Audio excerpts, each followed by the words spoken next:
Bonjour, je m'appelle Sylvine Smulders et je suis Home Organizer. Ça veut dire que je vous aide à alléger votre intérieur et vous recentrer sur votre essentiel. Dans mes précédentes vidéos, je vous ai parlé de minimalisme, de simplicité volontaire et de slow living.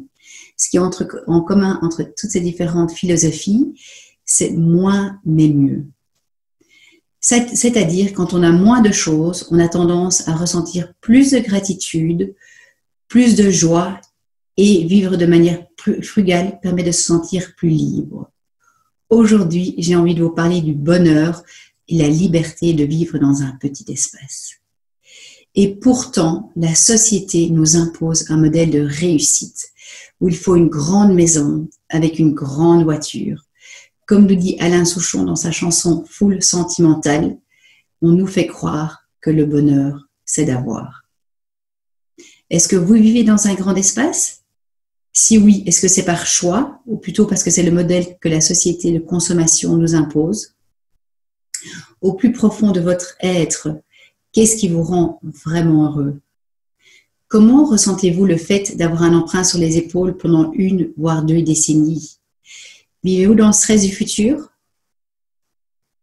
Et si vous choisissiez de vivre autrement, de travailler moins et d'habiter dans un espace plus petit ? Dans notre société, souvent nous vivons avec le poids très lourd du regard des autres et le besoin d'être comme eux pour appartenir à un groupe. Et vous, comment vivez-vous cette pression sociale ? Vivre dans un petit espace permet de travailler moins. On a besoin de passer moins de temps aussi pour entretenir. 1 ou 2 heures de nettoyage par semaine suffisent. Et l'avantage d'un petit espace, c'est qu'on a moins l'occasion d'accumuler des objets et donc d'être distrait par ces objets. Et en fait, ça nous permet de plus être en contact avec notre moi profond. Et vraiment, c'est un sentiment, pour le vivre, c'est vraiment un sentiment très agréable. On a réalisé des études et on se rend compte que les gens qui vivent dans des tiny houses ou dans des yurts ont tendance à être plus heureux parce qu'ils ne sont pas entourés par cette société de consommation, par tous ces objets qu'elle procure, et ils se sentent beaucoup plus libres.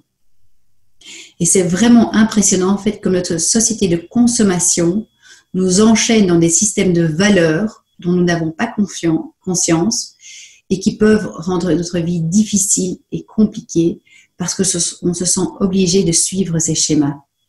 Nous sommes tous libres de la manière dont nous allons porter le poids de ce modèle de société. Est-ce que ça vous parle ? Pour changer le style de vie, il est nécessaire de redéfinir nos envies et nos besoins profonds.